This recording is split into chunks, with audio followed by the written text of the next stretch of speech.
இப்போ சமீபத்தில் கோவையில் வந்து ஒரு பூத் கமிட்டி மாநாடு நடந்துச்சு.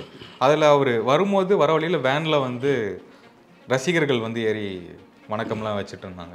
அந்த விஷயத்துக்கு வந்து இப்போ ஒரு ட்வீட் போட்டிருக்காரு. என்னன்னா, இந்த மாதிரி பண்ணாதீங்க, எனக்கு கவலையாக இருக்குது, மன உளைச்சலாக இருக்குன்னு மாலா சொல்லியிருக்காரு. அவர் வந்து அவர் தொண்டர்களுக்கு வந்து பார்த்தீங்கன்னா பக்குவப்படுத்துகிறார். நீங்கள் வந்து அந்த இடத்துல வரும்போது வந்து இந்த மாதிரி செய்கிறது வந்து பார்த்தீங்கன்னா அவர் ரசிகர்கள் மாதிரி தானே பண்ணுறாங்க. இல்லை, இது வந்து நீங்கள் ரசிகர்னு பார்க்க முடியாது. இப்போ எம்ஜிஆர் அவர்கிட்ட எப்படி பண்ணாங்க? எம்ஜிஆர், ஜெயலலிதா அவங்க வரிசையில் விஜய்ன்னு சொல்ல வரீங்க. அண்ணா, எம்ஜிஆர், ஜெயலலிதா அந்த வரிசையில் விஜய் வந்து மக்களால் நேசிக்கப்படக்கூடிய தலைவராக உருவாகணும்ல சார். அந்த மாநாட்டில் வந்து ஆதவர்ஜுன் அவர்கள் பேசினது ஒரு டைம் காட்டும் போது கமல்ஹாசன் அவருடைய மக்கள் நீதி மையம் காமிச்சு இந்த தொகுதியில் 296 வாக்கு வாங்கினாங்க. சாரி இந்த கட்சியே இப்போ இல்லை, அதை பற்றி பேச வேணாம் அப்படின்னாரு. மக்கள் நீதிமன்றம் வந்து இப்போ வரைக்கும் ஒரு 4% கிட்ட இருக்காங்க, 3 to 4% கிட்ட இருக்காங்க.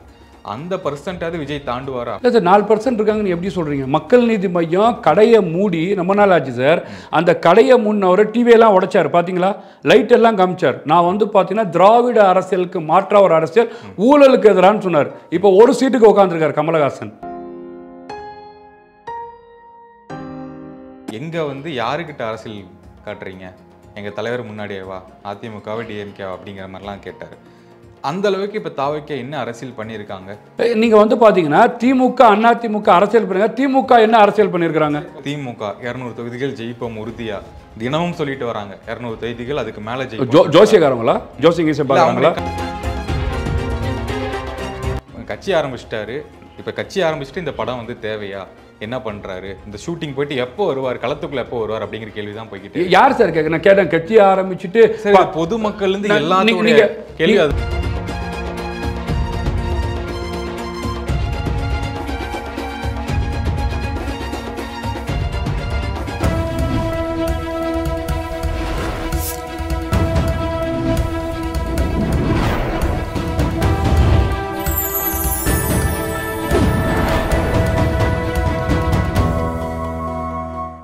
சேனல் 5 தமிழர்களுக்கு வணக்கம். இன்றைய நேர்காணலில் நம்முடன் இருந்திருப்பவர் தமிழ்நாடு முஸ்லீம் லீகின் தலைவர் திரு முஸ்தபா அவர்கள். வணக்கம் சார். எங்கள் நிகழ்ச்சிக்கு முதல் டைம் வந்திருக்கீங்க, நன்றிகள். இப்போ ஒரு முதல் கேள்வியை வந்து நம்ம கரண்ட் டாபிக்லேருந்து போகாமல் எனக்கு ஒரு சந்தேகம் என்னென்னா, விஜய் கட்சியில் அவருடைய கூட்டணி சொல்லியிருந்தார், ஆட்சியில் பங்கு அதிகாரத்தில் பங்கு அப்படின்னு சொல்கிற பட்சத்தில் யாருமே வந்து அந்த கூட்டணி சேராத இருந்த நிலையில் நீங்கள் தான் ஃபஸ்ட்டு சேர்றீங்க. அப்படிங்கும்போது எந்த ஒரு மனநிலையில் சேர்ந்தீங்க சார்? அந்த விஷயம்னாலயா இல்லை எதனால் சேர்ந்தீங்க கூட்டணி? இல்லை சார், என்னன்னு கேட்டிங்கன்னா, மரியாதைக்குரிய தமிழக வெற்றி கழக தலைவர் விஜய் அவர்களுக்கு வந்து பார்த்திங்கன்னா நாங்கள் தொடர்ச்சியாக ஆதரவு நிலை பேசணும். தமிழ்நாட்டு அரசியல் காலத்தில் அதிமுகவும் திமுகவும் பார்த்து சலிச்சு போச்சு. இவங்க வந்து பார்த்திங்கன்னா சொல்லக்கூடிய வாக்குறுதியை நிறைவேற்றவில்லை. அரசியல் களத்தில் ஒரு தூய்மையான அரசியலை செய்வார் என்ற விஜய் மேலே நம்பிக்கையினால் தொடர்ச்சியாக அவரை கொண்டு போய் அவருக்கு ஆதரவு தெரிவித்து நாங்கள் பேசினோம். கண்டிப்பாக டிசம்பர் நெருக்கத்தில் தேர்தல் பிரிவு செயலாளர் மரியாதைக்குரிய ஆதவ அர்ஜுன் அவர்கள் கூட்டணிக்கான நேரம் வரும், நிறைய பேர் வர இருக்கிறாங்க, சில பேர் அறிவிக்காமே இருக்கிறோம் நாங்கள். அந்த அடிப்படையில் பார்த்தீங்கன்னா பல பேர் பேசிகிட்டு இருக்கிறாங்க அவங்களோட. அது வந்து அந்த காலம் சூழல் பார்த்து அதுக்கான முடிவு எடுக்கப்படும். ஓகே. இப்போ சமீபத்தில் கோவையில் வந்து ஒரு பூத் கமிட்டி மாநாடு நடந்துச்சு. அதில் அவர் வரும்போது வர வழியில் வேனில் வந்து ரசிகர்கள் வந்து ஏறி வணக்கம்லாம் வச்சுட்டு இருந்தாங்க. அந்த விஷயத்துக்கு வந்து இப்போ ஒரு ட்வீட் போட்டிருக்காரு. என்னன்னா, இந்த மாதிரி பண்ணாதீங்க, எனக்கு கவலையாக இருக்குது, மன உளைச்சலாக இருக்குன்னு மாலா சொல்லியிருக்காரு. இந்த அறிக்கைக்கு நீங்கள் உங்களுடைய பதில் என்ன? இல்லை சார், கண்டிப்பாக வந்து பார்த்தீங்கன்னா அவர் வந்து அவர் தொண்டர்களுக்கு வந்து பார்த்தீங்கன்னா பக்குவப்படுத்துகிறார். நீங்கள் வந்து அந்த இடத்துல வரும்போது வந்து இந்த மாதிரி செய்கிறது வந்து பார்த்தீங்கன்னா அவர் ரசிகர்கள் மாதிரி தானே பண்ணுறாங்க. இல்லை, இது வந்து நீங்கள் ரசிகர்னு பார்க்க முடியாது. இப்போ எம்ஜிஆர் அவர்கிட்ட எப்படி பண்ணாங்க? நீங்கள் எம்ஜிஆர் அவர்கள் வந்து திரை கலைஞராக இருக்கும்போது அரசியல் களத்தில் வரும்போது அவர் திமுகலேயே இருக்கும்போது இங்கே அன்னைக்கு எம்ஜிஆர் கூட இருக்கக்கூடிய அன்றைய அமைச்சர்கள், அன்றைய எம்எல்ஏக்கள், இன்றைய அவர் கூட பயணித்தவர்கள் எப்படி இருந்தாங்க, எந்த சூழலில் இருந்தாங்க? ரசிகரால் தான் அரசியல் மயமாக்கப்பட்டு இன்னைக்கு வந்து பார்த்தீங்கன்னா பெரிய பொறுப்பில் இருந்து பல நல்ல செயல்களை செய்தவர்கள் அந்த அதிமுகவில் இருக்கக்கூடிய மூத்த நிர்வாகிகள். நீங்கள் நயினார் நாகேந்திரர் எங்கே இருந்தார், சைதை துரைசாமி எங்கே இருந்தார், ஜெயக்குமார் எங்கே இருந்தார், அதெல்லாம் பார்க்கும்போது அந்த பக்குவப்படுத்துவார். இன்றைக்கி வந்து ரசிகர்கள் வராங்கன்னு சொன்னால் அவர்களுக்கு வந்து பார்த்தீங்கன்னா இந்த மாதிரி செய்யாதீங்க, உங்களுக்கு அசம்பாவிதம் நடந்துடும், நீங்கள் வந்து உங்களுக்கு அடிபடுறதோ நீங்கள் கீழே விழுறதோ என்னால் தாங்கிக் கொள்ள முடியாது. அதனால் வந்து பார்த்தீங்கன்னா சட்டத்துக்கு என்ன ஒபே இருக்கோ அந்த ஒபையை நீங்கள் ஃபாலோ பண்ணுங்கன்னு சொல்லியிருக்காரு. வரவேற்பக்கூடிய விஷயம். இது வந்து தலைவர் சொல்லி தான் அவங்க ஃபாலோ பண்ணணும் அப்படின்ட்டு இருக்கா? அது ஒரு அடிப்படை விஷயம் தானே. அவர் வராரு, ஒரு ரோட் ஷோ பண்ணுறாரு அப்படிங்கும்போது இந்த வேனில் ஏறி போகிறது அப்படிங்கிறது ரொம்ப ஒரு எல்லை மீறி போகிற விஷயம் தானே. இது அடிப்படை தானே. இல்லை சார், இது வந்து பார்த்தீங்கன்னா திமுகவில் இருக்கக்கூடிய முதலமைச்சர் ஸ்டாலினாக இருக்கும்போது பிரச்சாரமும் நடக்கக்கூடிய நிகழ்வு தான். நீங்கள் எடப்பாடி போகும்போது நடக்கக்கூடிய நிகழ்வு தான். அம்மா ஜெயலலிதா அம்மா பார்த்தீங்கன்னா அவங்க ஒரு கட்டுக்கோப்பாக போவாங்க. இது இயல்பாக நடக்கக்கூடிய விஷயம் தான். இதை வந்து பார்த்தீங்கன்னா நீங்கள் உடனே குதிச்சுட்டாங்க, தாவிட்டாங்க. வேனில் ஏறி இருக்காங்களா? ஏறி இருக்கிறாங்க சார். ஏன் ஏறல? ஏறி அவர் வரும்போது வேனில் ஏறி. ஆமாம், முன்னாடி நீங்கள் ஸ்டாலின் வந்து முதலமைச்சராக இல்லாத போது பிரச்சாரம் பண்ணும்போது அவர் வந்து முதலமைச்சராக இருக்கார் சார். இன்னைக்கு வந்து பார்த்தீங்கன்னா ஃபுல் செக்யூரில் இருப்பார். அப்போ இது நடக்கக்கூடிய நிகழ்வு தான். இதை வந்து அவர்கள் ரசிகவர்கள் செஞ்சிட்டாருங்கன்னு சொல்லி பார்த்தீங்கன்னா ஒரு நெகட்டிவிட்டியை உண்டாக்குறாங்க. இது மாதிரி நடக்கக்கூடாதுன்னு விஜய் விரும்புகிறார். இது எதனால் விரும்புகிறான்னு இவங்க சொல்கிறதுனால கிடையாது. அந்த இவர்களுக்கு வந்து பார்த்தீங்கன்னா அடிபற்றக்கூடாது, பாதிப்பு ஏற்பற்றக்கூடாதுன்னு சொல்லி சொல்கிறார். இதை வந்து அவங்க ரசிகர்கள் கண்டிப்பாக இது பக்குவப்படுத்துவது தானே. தொண்டர்களை பக்குவப்படுத்த வரவேற்கக்கூடிய விஷயம் தானே. இதை வந்து எல்லா இயக்கங்களும் எல்லா தொண்டர்களும் எப்படி வரவேற்கிறாங்களோ நானும் அதை வரவேற்கிறோம். ஓகே, அந்த மாநாட்டில் வந்து ஆதவ அர்ஜுனா அவர்கள் பேசினது ஒரு பிபிடி ப்ரெசன்டேஷன் போட்டிருந்தாரு. ஒரு டைம் காட்டும் போது கமல்ஹாசனோடைய மக்கள் நீதி மையம் காமிச்சு இந்த தொகுதியில் 296 வாக்கு வாங்கினாங்க. சாரி இந்த கட்சியே இப்போ இல்லை, அதை பற்றி பேச வேணாம் அப்படின்னாரு. மக்கள் நீதிமன்றத்தை ஒரு விமர்சனம் வைக்கிற கட்சியே இல்லைன்னு சொல்கிறாரு. மக்கள் நீதிமன்றம் வந்து இப்போ வரைக்கும் ஒரு 4% கிட்ட இருக்காங்க, 3 to 4% கிட்ட இருக்காங்க. அந்த பர்சன்டாவது விஜய் தாண்டுவார் அப்படிங்கிற விமர்சனம் வருது. இல்லை சார், 4% இருக்காங்கன்னு எப்படி சொல்கிறீங்க? மக்கள் நீதி மையம் கடையை மூடி ரொம்ப நாள் ஆச்சு சார். அந்த கடையை முன்னவர் டிவியெல்லாம் உடைச்சார் பார்த்தீங்களா, லைட் எல்லாம் காமிச்சார். நான் வந்து பார்த்தீங்கன்னா திராவிட அரசியலுக்கு மாற்ற ஒரு அரசியல், ஊழலுக்கு எதிரான்னு சொன்னார். இப்போ ஒரு சீட்டுக்கு உட்காந்துருக்கார் கமலஹாசன். விளங்குதா? விஜய் ஆயிட மாட்டார் சார். விஜயோட வரவேற்பு எப்படி இருக்கு? விஜய்க்கு இன்னைக்கு வந்து பாத்தீங்கன்னா கிரவுண்ட் ரியாலிட்டி என்ன இருக்கு? இன்னைக்கு அவர்களோட கருத்து கணிப்பு என்ன இருக்கு? நீங்க இப்போ தனியார் ஊடக கருத்து கணிப்புல 20-22% இருக்கிறாங்க. அப்போ செட்டப்னு சொல்றாங்களே, எது சார் அது? அப்போ வந்து பாத்தீங்கன்னா திமுக கொடுத்தா அது வந்து செட்டப் இல்லையா? அதிமுக கொடுத்தா செட்டப் இல்லையா? சார் நீங்க உங்களோட பத்திரிகையாளர், நீங்க கிரவுண்ட் அதுல ஏடிஎம்கே 22%, விஜய் 20% போட்டிருக்காங்க. ஒரு 50 வருஷம் இருந்த கட்சி புதுசாக வர கட்சி, எப்படி 2% டிஃபரன்ஸ்? ஏடிஎம்கேக்கு வந்து பார்த்தீங்கன்னா 47% இருந்தாங்க சார் ஜெயலலிதா இருக்கும்போது. இன்னைக்கு என்ன 19%? 19% எத்தனை பேர் சேர்ந்து 19%? எடப்பாடியோட கூட்டணியில் வந்து தேமுதிமுக கூட்டணியில் இருந்தது சார், அதெல்லாம் சேர்ந்து 19. அப்போ அதிமுக அம்மா அவர்கள் இறந்ததுக்கப்புறம் இன்னைக்கு வந்து பார்த்தீங்கன்னா வாக்கு வங்கியை இழந்திருக்கு. நான் கேட்குறேன், திமுகவுக்கு 27% விழுக்காடு போடுறாங்க. எத்தனை கூட்டணி வச்சுருக்கீங்க கூட? நீங்கள் முஸ்லீம் பார்ட்டி லீக் இருக்குது, மனிதநேய மக்கள் கட்சி இருக்குது, நீங்கள் மதிமுக வச்சுருக்கிறீங்க, காங்கிரஸை வச்சுருக்கீங்க, விசிகே வச்சுருக்கிறீங்க, ஆதரவு நிலைப்பாட்டில் ஒரு 33 பேரை வச்சுருக்கீங்க. ஆக மொத்தத்தில் வந்து பார்த்தீங்கன்னா தமிழ்நாட்டு அரசியல் களத்தில் திமுக அதிமுக என்ற வரும்போது தமிழக வெற்றி கழகம் மரியாதைக்குரிய விஜய் அவர்களுக்கு வந்து வாக்கு சதவீதம் இவங்க 2 பேரோட அதிகமாக இருக்கிறாங்க சார். நீங்கள் கூட்டணியை கணக்கு வச்சு தான் உங்களுக்கு சொல்லியிருக்கிறாங்க 19-27 சொல்லி. ஒரு நபராக மக்களால் நேசிக்கப்பட்டு தமிழக வெற்றி கழகத்துக்கு 22% வாக்கு வங்கி இருக்குன்னு சொன்னால் வர இருக்கின்ற 26 தேர்தலில் இந்த வாக்கு வங்கி எவ்வளோ தூரம் உயரும்? அதான் சொல்கிறேன். நாங்கள் தமிழக வெற்றி கழகம் விஜய் அவர்கள் கண்டிப்பாக ஆட்சியை பிடிக்கக்கூடிய சூழல் உருவாயிருச்சு. இதை வந்து மக்கள் சொல்கிறாங்கன்னு நான் சொல்கிறேன். நாங்கள் ஓகே, இப்போ அதிலே வந்து ஆதவ அர்ஜுனா பேசியிருந்தாரு. எங்கே வந்து யாருக்கிட்ட அரசியல் காட்டுறீங்க, எங்கள் தலைவர் முன்னாடியேவா, அதிமுகவா டிஎம்கேவா அப்படிங்கிற மாதிரிலாம் கேட்டார். அந்த அளவுக்கு இப்போ தாவைக்க என்ன அரசியல் பண்ணியிருக்காங்க? எங்ககிட்டே அரசியல் பண்றீங்களா? யாருக்கு நீங்க வந்து பாத்தீங்கன்னா திமுக அதிமுக அரசியல் பண்ணுங்க, திமுக என்ன அரசியல் பண்ணிருக்காங்க? இப்போ 6வது டைம் முதலமைச்சரா இருக்காங்க, 6வது டைம் ஆட்சிக்கு வந்திருக்காங்கல்ல சார். அது அதிமுக 4 உடைஞ்சதுனால பை ஆக்சிடென்ட்ல வந்து தமிழக முதலமைச்சரா ஸ்டாலின் வந்திருக்காரு. இல்லாட்டி நடந்திருக்குமா? ஜெயலலிதா உயிரோட இருக்கிற வரைக்கும் 10 வருஷம் திமுக காணா போயிருந்தது சார். எம்ஜிஆர் உயிரோட இருக்க வரைக்கும் 13 வருஷம் திமுக காணா போயிருந்தது. விஜய் அவர்கள் 2020 ஆட்சி கட்டில் வந்தா திமுக தமிழ்நாட்டில இருந்து அப்புறப்படுத்தப்படும். இதுதான் கால சூழல். இன்னைக்கு எடப்பாடி வந்து பாத்தீங்கன்னா செல்லா காசா இருக்கிறார். எடப்பாடி எந்த எம்ஜிஆர், ஜெயலலிதா, அவங்க வரிசையில் விஜய்னு சொல்ல வரீங்க. விஜய் இப்போ வந்துட்டாரு, ஏடிஎம்கே காலி பண்ணிடலாம், டிஎம்கே காலி பண்ணிடலாம் அப்படிங்கிறீங்க. அண்ணா, எம்ஜிஆர், ஜெயலலிதா அந்த வரிசையில் விஜய் வந்து மக்களால் நேசிக்கப்படக்கூடிய தலைவராக உருவாகணும்ல சார். நீங்கள் வந்து பார்த்தீங்கன்னா எப்படி அதை தான் கேட்குறேன். எல்லா சமுதாய தலைவர்களும் எல்லா மக்களும் எம்ஜிஆரை நேசிச்சாங்க, ஜெயலலிதாவை நேசிச்சாங்க, அண்ணாவை நேசிச்சாங்க. அதனால ஆட்சி கட்டில் வந்தாங்க. எடப்பாடியை நேசிக்கல, அதனால தான் 8 தேர்தல் தோத்துருக்கிறார். இன்னைக்கு வந்து பார்த்தீங்கன்னா உதயசூரியன் ஜெயிப்பதற்கு அவர் ஒரு காரணகர்த்தாவாக நடந்திருக்கிறார். அந்த அடிப்படையில் விஜய் வந்து பார்க்கும்போது இன்னைக்கு கிரவுண்டில் இறங்கி கேட்டால் 10 பேரை கேட்டால் 7 பேர் விஜய்னு சொல்கிறாங்க.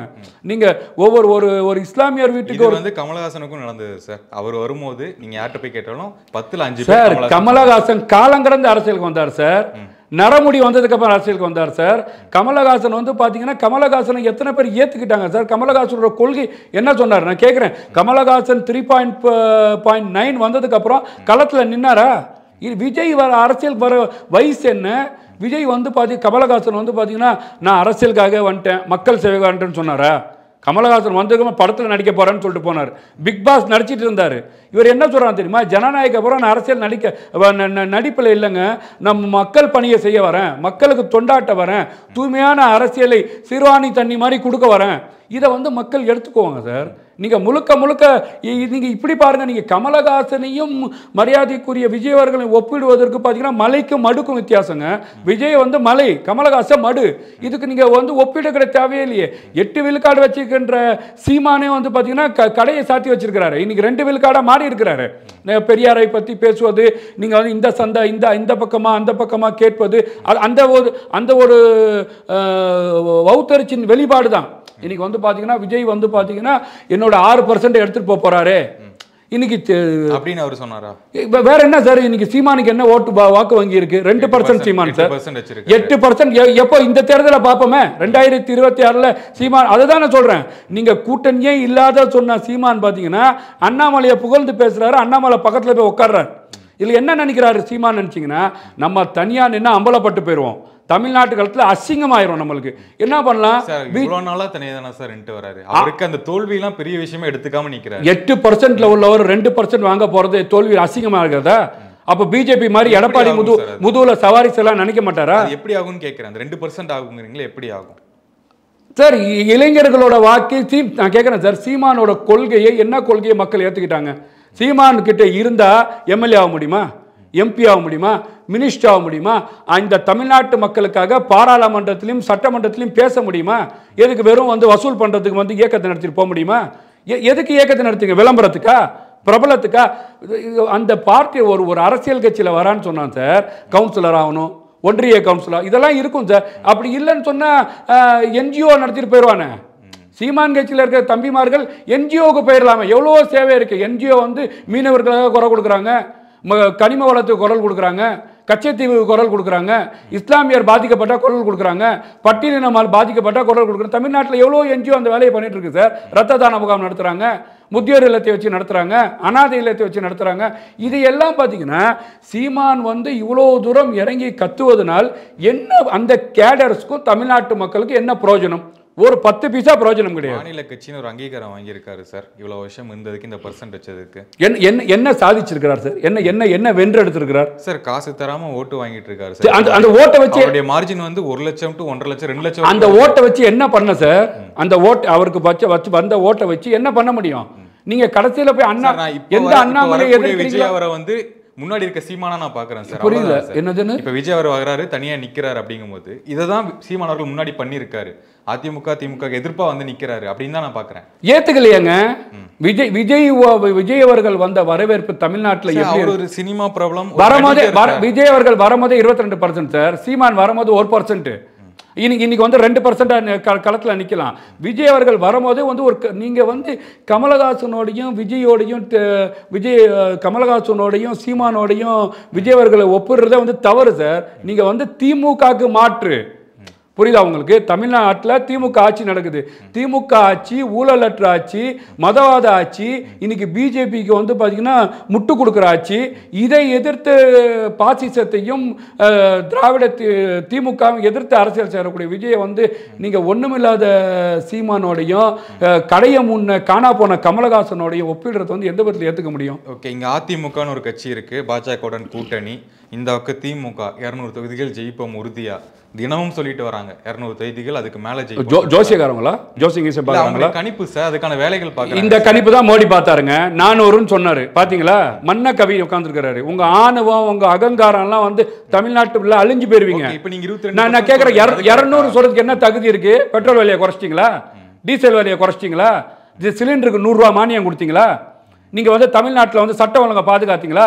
ஒரு பெண்களுக்கு பாதுகாப்பு இருக்கா? வயசான ஒரு 80 வயசு அம்மாவுக்கு பாதுகாப்பு இருக்கு அந்த நாட்டில்? டெய்லி ஒருத்தன் செயினா இருக்கிறான். உங்க சட்ட ஒழுங்கு சந்து சிரிக்குது. இதையெல்லாம் செஞ்சுட்டு நான் 200 ஜெயிப்பேன்னு சொன்னா கொஞ்சம் யோசிச்சு பாத்தீங்களா? சரி சார், இப்போ நீங்க 22% சொல்றீங்க, அது எப்படி சார் கணிப்பா ஜோசியமா? நாங்க வந்து பாத்தீங்கன்னா மக்களோட கணிப்பு. அதுதான் சொல்றேனே, நீங்க வந்து பாத்தீங்கன்னா ஊழல் அரசாங்கம் நடக்குது சார். தமிழ்நாட்டில் எடப்பாடி பழனிசாமியும் திமுகவும் கொள்ளையடிக்கிறாங்க சார். டாஸ்மார்க்ல இன்னைக்கு எடப்பாடி பழனிசாமி 30,000 கோடின்றாரு, இடி 1000 கோடின்னு சொல்லுது. இவர் மாத்திக்கிட்டு பாத்தீங்கன்னா தமிழ்நாட்டில் இருக்கிற மேடையெல்லாம் போய் எடப்பாடி பழனிசாமி திருடிட்டாரு, கொள்ளடிச்சிட்டாரு, முட்டையில கொள்ள, பருப்புல கொள்ள, தாதுமருல கொள்ள, குட்கால கொள்ள, எல்லியில கொள்ள, வாக்கி டாக்கில கொள்ள. எங்க தமிழ்நாட்டின் அப்பான்னு சொல்லக்கூடிய முதலமைச்சர் தமிழ்நாடு ஃபுல்லா பிரச்சாரம் பண்ணார். நடவடிக்கை எடுக்க மாட்டாரு. ஏன்னா 2 பேரும் ஒரே மைய புள்ளி தானே.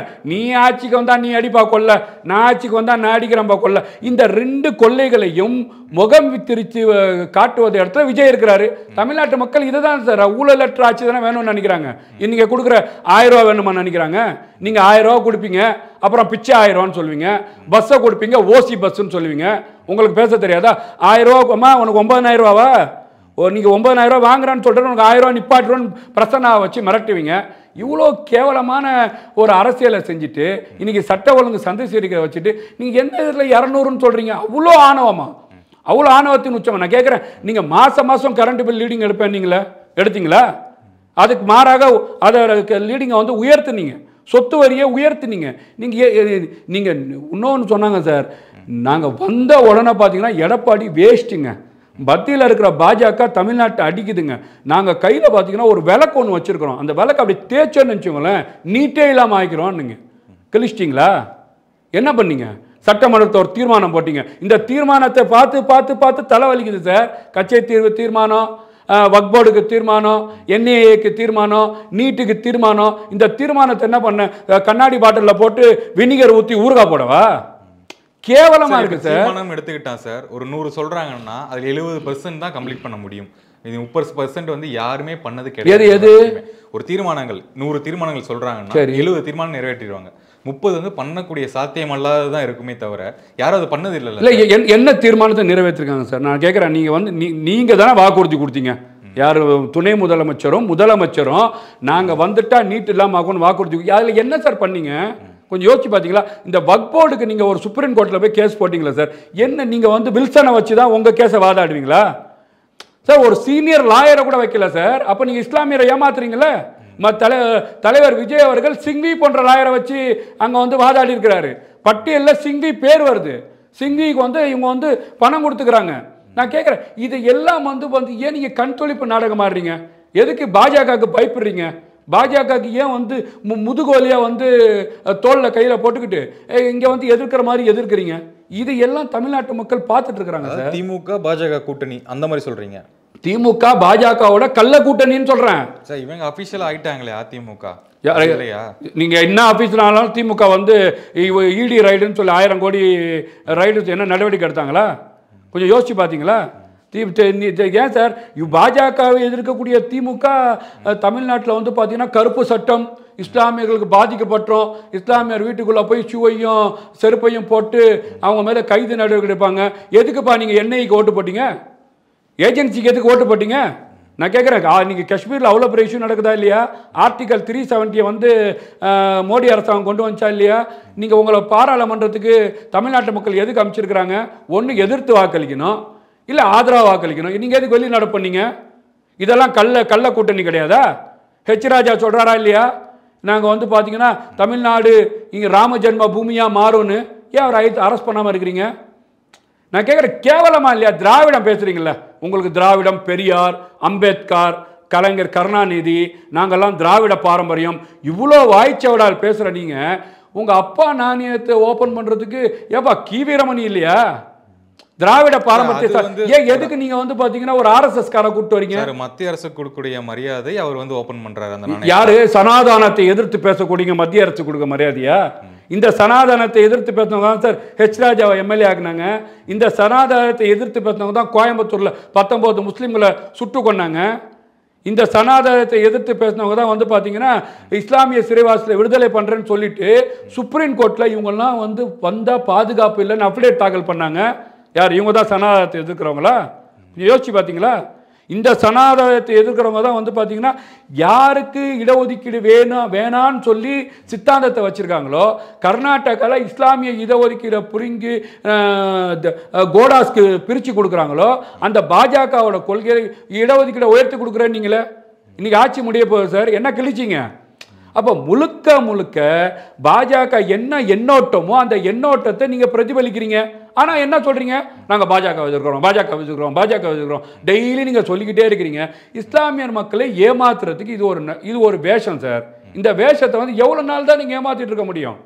இப்போ நீங்கள் வந்து புலித்தோல் போத்திய பசுவா, பசுந்தோல் போத்திய புலியா, அவங்களுக்கு வேறு வழி இல்லாமல் இருந்துச்சு. இஸ்லாமிய மக்கள் என்ன நினச்சாங்க? என்னடா பண்ணுறது? அந்த ஜெயலலிதா அம்மா இறந்துட்டாங்க. 2011 2016 இஸ்லாமியர் வாக்களித்து தொடர்ச்சி ஆட்சியை கட்டில் கொண்டு வந்தாங்க. இஸ்லாமியர் ஓட்டு பிரிஞ்சு போச்சு. எடப்பாடி பழனிசாமி முழு சந்திரமுகி, ஆர்எஸ்எஸ், சங்கி, பாஜக, செல்லா காசு.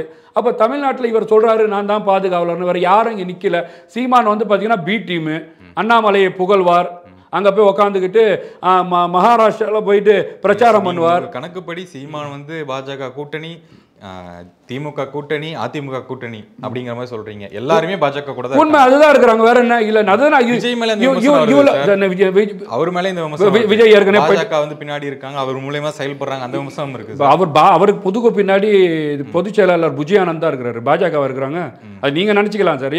பாஜக இருக்க ஏதோ நான் சொல்றேன், என்ஐஏக்கு திமுக ஆதரவு பண்ணாங்க, அவர் ஆர்எஸ்எஸ் காரனை கூப்பிட்டு வந்தாங்க, இங்க ஹெச் ராஜாக்கு சாஃப்ட் காரனை பயன்படுத்துறாங்க, சிறைவாசி விடுதலுக்கு டபுள் கேம் ஆடுறாங்க, வக்போர்டுக்கு ஒரு சீனியர் லாயரை போல இவ்வளோ விஷயம் சொல்கிறேன். நீங்கள் ஒன்று சொல்லுங்கள் பார்ப்போம். நீங்கள் வந்து பார்த்தீங்கன்னா திமுக பிரசன்னாவோட அதிகமாக வந்து பேசுகிறீங்க. நான் கேட்குறேன் சார், என்ன அதுக்கான ஆதாரம் என்ன இருக்குது? அந்த ஆதாரத்தை சொல்லுங்கள். விஜய் வந்து நீங்கள் எந்த அடிப்படையில் வந்து நீங்கள் கொண்டு போகிறீங்க? அது வந்து பார்த்தீங்கன்னா இந்த மாதிரி ஒரு நெகட்டிவை வந்து அவங்க கொண்டு வராங்க. தமிழ்நாட்டு அரசியல் களத்தில் விஜய்க்குன்னு வந்து பார்த்திங்கன்னா தமிழ்நாட்டு மக்கள் இந்த திராவிட அரசியலை மாற்று செய்து ஒரு மாற்று சக்தியாக விஜயை விரும்புகிறாங்க. கண்டிப்பாக 2026 தேர்தலில் தமிழ்நாட்டு முதலமைச்சர் நாற்காலியில் விஜய் என்னும் விஜய் உட்கார தான் போகிறார். ஓகே, ஒரு இறுதியான கேள்வி. இப்போது விசிக கட்சி சார்பாக தலைவர் பேசியிருந்தார், திருமாவளவன் சொன்னது என்னென்னா, தாவேக்காலும் என்னை கூப்பிட்டாங்க, நான் வந்து போகலை அப்படிங்கிற ஒரு ஸ்டேட்மெண்ட் வந்துட்டு இருந்தார். தாவேக்கா கூட்டணிக்கு வருவாரா வரமாட்டாரா, என்ன நிலையில் இருக்குது, எதற்காக சொன்னார்? ஐயோ பாவம் சார். அவர் என்னன்னு கேட்டிங்கன்னா, பட்டியலின மக்களுக்கு போராளின்னு சொல்லக்கூடிய திருமாவளவன் ஐயா தான் பார்த்தீங்கன்னா திமுகவில் பட்டியலினம் பாதிக்கப்பட்டாலும் கூட இவரும் சேர்ந்து வாய்மொழி மகுடியாக அமைதியாக அங்கே இடத்துல வந்து பார்த்திங்கன்னா பேச முடியாத ஒரு சூழலில் இருக்கக்கூடிய சூழல் தான் இருக்குது. இன்றைக்கி பார்த்தோம், நம்ம குடிக்கிற தண்ணியில் வந்து மனுஷனோட கழிவை கலந்தாங்க. என்ன நடவடிக்கை? யார் கம்ப்ளைண்ட் கொடுக்க வந்தாங்களோ அவங்க மேலேயே எஃப்ஐஆர். மானாமதுரையில் புல்லட் ஓட்டினான் ஒரு பையன், கையை வெட்டினாங்க. என்ன நடவடிக்கை எடுத்தாங்க? திருவண்ணாமலையில் விவசாயத்தில் வந்து ரசாயனம் கலந்தாங்க, பட்டியலமான என்ன நடவடிக்கை எடுத்தாங்க? அவரே சொல்கிறார், என் கட்சி கொடியை என்னால் ஏற்ற முடியலப்பா, திமுகவை நம்பி நாங்கள் இல்லைப்பா. இவ்வளோ புலம்பல். நாங்கள் ராமதாஸ் உள்ள என்ட்ரி ஆயிடுவாரோ, ராமதாஸ் இருந்தால் நாங்கள் இருக்க மாட்டோம். அப்போ இந்த திமுகக்குள்ள கூட்டணி கட்சியில் இருக்கக்கூடிய மரியாதை என்னன்னு பார்த்தீங்களா? வையாபுரி, வைகோ வையாபுரியா, துரை வையாபுரியா, அல்தார் பார்த்தீங்களா? ஐயோ என்னை பார்த்தீங்கன்னா விட்டுருங்க, எனக்கு தனி சின்னம் கொடுத்துருங்க, என்னை ஏன் இந்த மோடி என்னை பாடுபடுத்துறீங்க? இவ்வளோ கஷ்டம் சார், இவ்வளோ பிரச்சனை. அமலாக்க பிரிவுக்கு எதிராக அண்ணன் செல்வ பிறந்தகை ஒரு போராட்டம் நடத்துகிறாரு தெரியுமா? தமிழ்நாட்டில் நடத்துகிறாரு சார். யாரை எதிர்த்து? மத்திய அரசாங்கம் கொண்டு வந்த கருப்பு அந்த அதிகாரிகள் இந்த மாதிரி பண்ணுறாங்கன்னு எதிர்த்து ஒரு போராட்டம். 214 பேர் எஃப்ஐஆர் போடுறாங்க. அப்போ கூட்டணி கட்சி கம்யூனிஸ்டோட நிலை என்ன தெரியுமா? எங்களுக்கு இந்த தொழிலாளர்கள் பிரச்சனைக்கு பண்ணி கொடுக்குற நீங்கள் ஒன்றுமே பண்ணி புலம்புறாங்க. அப்போ கூட்டணி கட்சிகள் இவ்வளோ பிரச்சனையை வைத்துக்கொண்டு அந்த இடத்துல வாழ்ந்துட்டு இருக்கிறாங்க. இவங்க என்ன நினைக்கிறாங்க கேட்டிங்கன்னா, நாங்கள் ஒரு பிறந்தநாள் மேலே போடுவோம், எங்கள் அப்பாவுக்கு ஹாப்பி பர்த்டே நடத்துவோம், நீங்கள் என்ன பண்ணணும் தெரியுமா? அங்கே வந்து விஜயை திட்டணும், பேராசிரியர் ஜவஹர்லாலா விஜயை திட்டணும், காதர் மையனா விஜயை திட்டணும், செல்வப்பிரந்தியா விஜயை திட்டணும், வேல்முருகனா விஜயை திட்டணும், விசிகே விடுதலை சிறுத்தை தலைவர் திருமாவளவனா நீங்கள் விஜயை திட்டணும். இதை வந்து ஒரு அஜெண்டாவாக அங்கே கொடுக்குறாங்க. வேற வழி இல்லை, வேற வழி இல்லை. 4 எம்எல்ஏ ஒரு 2 எம்பி இருக்கிறாங்க. அதை தான் சொல்கிறாரு மரியாதைக்குரிய தேர்தல் பிரிவு செயலாளர் ஆதரவு அர்ஜுனா அவர்கள். டிசம்பர் மாதத்துக்குமா தலைவர் அவர்கள் ஜூலைக்கு அப்புறம் மக்கள் சந்திப்பு பயணத்துக்கு அப்புறம் பல மாற்றங்கள் வரும் சார். யார் யாரெல்லாம் தமிழக வெற்றி கரெக்டா சார்? கட்சி ஆரம்பிச்சுட்டு ஒரு ஷூட்டிங் போயிட்டு ஒரு மாசம் கழிச்சு வந்துக்கலாம், 2 மாசம் கழிச்சு வந்துக்கலாம் அப்படிங்கிறது சரியா? தவறு இல்லை சார். அவர் தான் சொல்லிட்டாரு 2026 தான் என் காலம், இடைத்தேர்தல் நிக்கல. அப்போ வந்து பாத்தீங்கன்னா நீங்க வந்து சில பேர் மாதிரி பணத்தை வாங்கிட்டு பணத்தை திருப்பி கொடுக்காம நீங்க தரேன் அப்படி சார் கொடுத்த வாக்குறுதி நிறைவேற்றுறாரு சார். நேர்மையான மனுஷன். நான் வந்து அவங்களுக்கு வந்து பாத்தீங்கன்னா ஒப்பந்தம் போட்டேன், அந்த ஜனநாயக படம் முடியணும், முடிச்சதுக்கு அப்புறம் மக்களை சந்திக்க போறோம், அதுக்கப்புறமா நம்ம படமே நடிக்கல. இது ஒரு இப்போ கோட் படத்தோட முடிச்சுட்டு வர வேண்டியது தானே சார்? மக்கள் பணின்னு வந்துட்டாரு. அப்ப ஜனநாயகத்துக்கு ஒரு ஷூட்டிங் ஆரம்பிச்சிட்டாங்க. இல்ல சார், அதுக்கப்புறம் தான் ஆரம்பிக்கிறாரு. கட்சி ஆரம்பிச்சு அப்புறம் தான் ஆரம்பிச்சு. இல்ல சார், நான் என்ன சொல்றேன்னு கேட்டீங்கன்னா அதுக்கு முன்னாடியே பேசப்பட்டிருக்கலாம், அதுக்கு முன்னாடி ஒரு வாக்குறுதி கொடுத்துருக்கலாம். அதான் கொடுத்த வாக்குறுதி நிறைவேற்றுபவர் விஜய், கொடுத்த வாக்குறுதியை நிறைவேற்றாதவர்கள், மக்களை ஏமாற்றக்கூடியவர்கள் திமுக. இதுதான் உண்மைத்தன்மை. ஓகே, ஒரு இறுதியான கேள்வி சார், நான் முடிச்சிடுறேன்.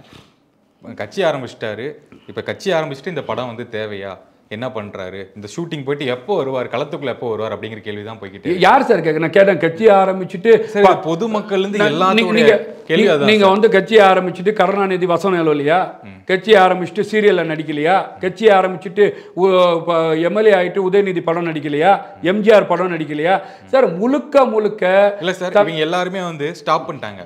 எம்ஜிஆர் சிஎம் ஆகிறதுக்கு முன்னாடி படத்தை ஸ்டாப் பண்ணிட்டு வராரு, உதயநிதி எம்எல்ஏ ஆனதுக்கு அப்புறம் படத்தை ஸ்டாப் பண்ணி. சார் யாராச்சும் சொன்னாங்களா நான் அரசியல்ல வந்ததுக்கு அப்புறம் இதுக்கப்புறமா படமே நடிக்க மாட்டேன்னு? ஒரு ஆளை சொல்லுங்க, நீங்க பார்க்கலாம். ஒரு ஆளை சொல்லுங்க. யார் தெரியுமா சொல்லியிருக்கிறா? தமிழகத்தின் வெற்றி கழகத்தின் தலைவர் மரியாதைக்குரிய விஜய் அவர்கள் சொல்லி மாறலாம்ல, நடிக்கவே மாட்டார், நம்ம எடுத்துக்கூடாது இல்லை அவரை சார். நாட்டு மக்கள் மத்தியில் சொல்றேன், நான் வந்து மக்கள் நம்பி வாக்களிக்க போறாங்க. 2026 அவர் வந்து முதலமைச்சர் ஆக போறாரு, அதுக்கப்புறமா அவர் ஏன் நடிக்கணும்? மக்கள் சேவை செய்யணும், மக்கள் என்னை நம்பி வாக்களிச்சிருக்கிறாங்க, அந்த சேவையில் செய்யக்கூடியதான் இவ்வளவு உறுதித்தன்மையோட. இன்னைக்கு வந்து பாத்தீங்கன்னா சார், கமலஹாசன் வந்து பாத்தீங்கன்னா சினிமா துறையில வந்து பாத்தீங்கன்னா டோட்டலா வந்து அவரை நம்பி படம் எடுக்கக்கூடிய ஆட்கள் யாருமே இல்லை. அவர் வந்து பாத்தீங்கன்னா ஒரு மார்க்கெட்ல இல்லாத ஃபீல்ட் அவுட். இன்னைக்கு ஃபீல்டில் இருக்கக்கூடியவர் பல கோடி சம்பளம் வாங்கக்கூடியவர். எனக்கு சம்பளமே பணமே அந்த சம்பாத்தியம் வேணாம், மக்கள் சேவை தான் வேணும்னு வராரு பாருங்க. இதுதான் தமிழ்நாட்டு மக்கள் விரும்புறாங்க. நிறைய பேர் மக்கள் படத்துகளை அடிச்சிட்டு கொள்ளையடிக்கிறாங்களே. தமிழ்நாட்டு மக்களுக்கு நான் நல்லது செய்யறேன்னு சொல்லிட்டு திமுகவும் அதிமுகவும் மாத்தி எத்தனை வாடி தான் குத்துவீங்க? தனிநபரோட வாழ்வாதாரம் உயர்ந்திருக்கா? இன்னைக்கு வந்து மருத்துவம் உயர்ந்திருக்கா? இன்னைக்கு கல்வி இலவசமாக கொடுத்துருக்கீங்களா? தண்ணியை இலவசமாக கொடுத்துருக்கீங்களா? மின்சாரத்தை வந்து பார்த்தீங்கன்னா நீங்கள் வந்து சரியாக பயன்படுத்திருக்கீங்களா? இந்த மாதிரி விஷயத்தை வந்து சரி செய்வதற்கு தமிழ்நாட்டு அரசியல் களத்தில் மரியாதைக்குரிய தமிழகத்தின் வெற்றி கழகத்தில் விஜய் அவர்கள் வந்திருக்கிறாங்க. மக்கள் அவங்கள ஆதரிப்பாங்க. ஓகே சார், உங்கள் நேரத்துக்கும் நேர்காணலுக்கும் மிக்க நன்றி. வணக்கம் சார்.